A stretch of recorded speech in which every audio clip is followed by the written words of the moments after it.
So, ఇక్కడ ఈ school పిల్లలే ఉన్నారు. ఒకసారి ఆ స్కూల్ పిల్లల్ని అడిగి తెలుసుకుందాము.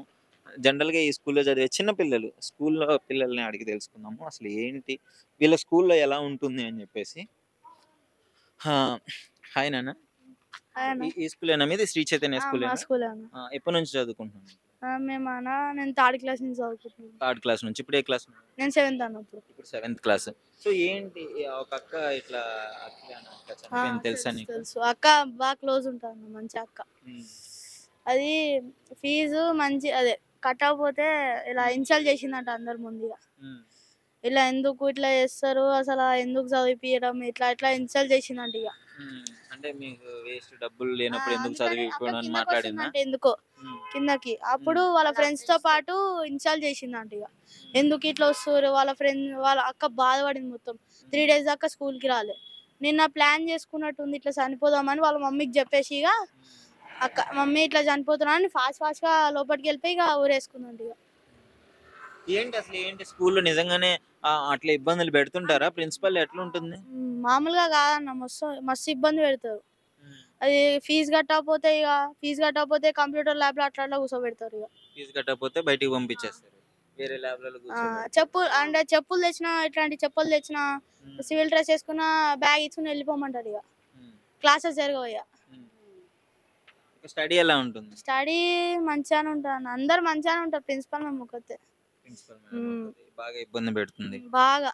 మరి మీ పేరెంట్స్ కంప్లెయింట్ చేయలేదా? మరి ఇట్లా డాడీ ఇట్లా చేస్తున్నారు. ఫీజు గురించి మిమ్మల్ని అడగాలి. మమ్మల్ని ఎందుకు అడుగుతున్నారు? అది ఇది అని అదే చెప్పేసి. అడిగామన్నా, చాలా సార్లు అడిగాం, కంప్లైంట్ కూడా ఇచ్చాం, హ్మ్.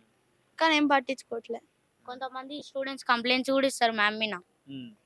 ఇస్తారు ఇక పట్టించుకోరు, హ్మ్. సో, వదిలేస్తారు ఎన్ని వాళ్ళ ఎన్ని కంప్లెయింట్లు ఇచ్చినా ఇక ఆమె అంతే మారదు. అంతే. ఆ. ఇదివరకు ఒక ప్రిన్సిపల్ సార్ అని ఎవరు మంచి ఆయన. ఇంతకుముందు వేరే ప్రిన్సిపల్ సార్ ఉండేవాడు. ఉండేవారు హనుమాన్ సార్ ఆయన మంచి ఆయన. ఓకే. ఆయన ఏమైనా కావాలన్నా చేసి ఇచ్చేవారు ఆయన. ఇప్పుడు మంచిగా ఏమొచ్చిన కాడ నుంచే ఇట్లాంటి కంప్లైంట్స్ వస్తున్నాయి. మొత్తం. ఎప్పుడు వచ్చిందేమో నీకేం తెలుసా? ఏమైనా లాక్డౌన్ టైం తర్వాత వచ్చినట్టు. కరోనా తర్వాత స్కూల్ ఓపెనింగ్ అయినప్పుడు అప్పుడు వచ్చింది. చూస్తున్నారు కదా, చూస్తున్నారు కదా చిన్న పిల్లలు వాళ్ళకి ఏం తెలుసండి? ఏం తెలీదు. అంటే వాళ్ళే చెప్తున్నారు. ఒక 7th, 6th చదివే పిల్లలు కూడా చెప్తున్నారు. మమ్మల్ని చాలా ఇబ్బంది పెడుతున్నారు అని చెప్పేసి. చిన్న పిల్లలు వాళ్ళకేం తెలుసు? వాళ్ళు చాలా సార్లు చెప్పాడంట. సో, ఇక్కడ అంకుల్ కూడా ఉన్నారు. అంకుల్ చెప్పండి. ఇప్పుడు పాప నిన్న పాపం 10th క్లాస్ చదివే పాప ఉరేసుకొని చనిపోవడం జరిగింది. అంటే ఏ రకంగా ఇబ్బందులు పెట్టుంటే ఈ విధంగా జరుగుతుందంటారు? ఏంటి అసలు ఈ స్కూల్స్ గురించి మీరేమనుకుంటున్నారు? చాలా అమానుషమైన చర్య అండి ఇది. పైగా ఇలాంటి చిన్నపిల్లల్ని ఇబ్బంది పెట్టడం అనేది చాలా బాధాకరమైన విషయం. గతంలో మొన్న 2 ఇయర్స్, 1 ఇయర్ బ్యాక్‌నో నారాయణ కాలేజీలో కూడా ఇటువంటి సంఘటనలు జరిగినాయి. అవును. దాని గురించి మన ఎవరాయన పేరు? ఆయన కూడా తీన్మార్మలన్న తదితరులు అందరూ కూడా దీని గురించి పోరాడుతున్నారు. ఈ నారాయణ కాలేజీ ఒకటి, చైతన్య కాలేజీ ఒకటి చాలా దుర్మార్గంగా వసూలు చేయడం, పిల్లల్ని టార్చర్ పెట్టడం. మా అమ్మాయి కూడా బీటెక్ చదువుకున్నదండి. ఫస్ట్ మార్కులు అయ్యి తెచ్చుకున్నది. ఇవాళ సాఫ్ట్‌వేర్ ఇంజినీర్ చేసుకుంటోంది. మంచి క్లవర్, మంచి మంచి బ్రిలియంట్ పీపుల్స్‌కి ఇలాంటిది చదువు మీద అశ్రద్ధ అనేది ఏర్పడిపోతుంది ఇటువంటి చర్యలతోటి. అంటే ఏంటి పిల్ల అసలు పిల్లలకి ఏంటి సంబంధం ఫీజుల గురించి? పేరెంట్స్ తో కదా మాట్లాడాలి. అది పిల్లలు అది స్కూల్‌కి రాకపోతే వెంటనే పేరెంట్స్ కాల్ పోతది కదా! అవునవును. మరి ఇప్పుడెందుకు పిల్లల్ని ఇబ్బంది పెడుతున్నారు? అలాగే ఫోన్ చేసి కనుక్కోవచ్చు కదా! ఓకే. రైట్‌కొచ్చాను మీరు చెప్పింది. వీళ్ళని టార్చర్ పెడితే తల్లిదండ్రులకి చెప్తారు కదా! తల్లిదండ్రులు మీద ప్రెషర్ పడతది. ఆళ్ళొచ్చి పాపం ఏదో మాట్లాడుకోవాలి. ఫస్ట్ చర్య ఏంటంటే తల్లిదండ్రులతో డైరెక్ట్ ప్రిన్సిపల్ గారెళ్లి మాట్లాడాల. మాట్లాడకుండా ఇలాగా పిల్లల్ని టార్చర్ పెడితే ఏమవుతది? ఆళ్ళ మైండ్ అంతా చదువు మీద పోయి ఇలాగా చిన్న పిల్లలు సార్. చిన్న పిల్ల అమ్మాయి. ఎంత ఏజ్ ఉంటదో కూడా నాకు తెలవదు. పేపర్‌లో పడ్డదండి 'ఆంధ్రజ్యోతిలో'. దాన్ని బట్టే మేము స్పందించి మాట్లాడుతున్నాం ఒక పబ్లిక్‌గా. ఏంటి మరి ఇలాంటి వాళ్ళ మీద ఎలాంటి యాక్షన్స్ తీసుకోవాలి? ఆ ఫీజుల గురించి కూడా ఈ రకంగా లక్షలు లక్షలు పెంచుకుంటూ పోతే మరి ఎలా ఉంటుంది పరిస్థితి తర్వాత? తర్వాత అంటే ఏం చెప్తాం సార్? ప్రభుత్వం కూడా చర్య తీసుకోవాలి కదా! ప్రభుత్వం చేతిలో ఉంటుంది. ఇప్పుడు ప్రస్తుతం ఉండేది రేవంత్ రెడ్డి అన్న గవర్నమెంటు. అది కూడా స్పందిస్తే కొంచెం ఈ యాజమాన్యంతోటి మాట్లాడితే బావుంటది. అది కూర్చొని మాట్లాడుకొని చేసుకునేవలసిన సమస్య ఇది. ఫీజులు కూడా కొంచెం తగ్గించాలి. డబ్బున్నవాడు, డబ్బు లేనివాడు ఉంటాడు కదండీ సమాజంలో. వాళ్ళని కూడా కొంచెం చూడాలి కదండీ. అది దాన్ని బట్టి చర్య తీసుకుంటే గవర్నమెంట్ బాగుంటుందని నా అభిప్రాయం, నా వ్యక్తిగత అభిప్రాయం. ఇది కూడా ఇక్కడేనా అండి? మాది ఇక్కడనే సార్. ఇక్కడే. ఆ, పొద్దున వచ్చినా చూసినా నాకే మనసంతా ఖరాబ్ అయింది, బాధ అనిపించింది. ఆ, ఎందుకంటే మా అమ్మాయి కూడా ఇప్పుడు డిగ్రీ చదువుతుంది. ఆ. నేను కూడా ఎదుర్కొన్న ఇట్లాంటి సమస్యలు ఎదుర్కొన్నా. అవును కదా, డిగ్రీ వరకు వచ్చారు. కాకపోతే, పిల్లలకు చెప్తా నేను ఏమంటే, ఇట్లాంటి వాళ్ళని ఎదుర్కోవాలంటే గుండె ధైర్యం బాగుండాలి. ఎవరిని చూసి సిగ్గుపడే అవసరం లేదు ఈ భూమి మీద బ్రతికితే. అందరు సిగ్గులేని వాళ్ళే.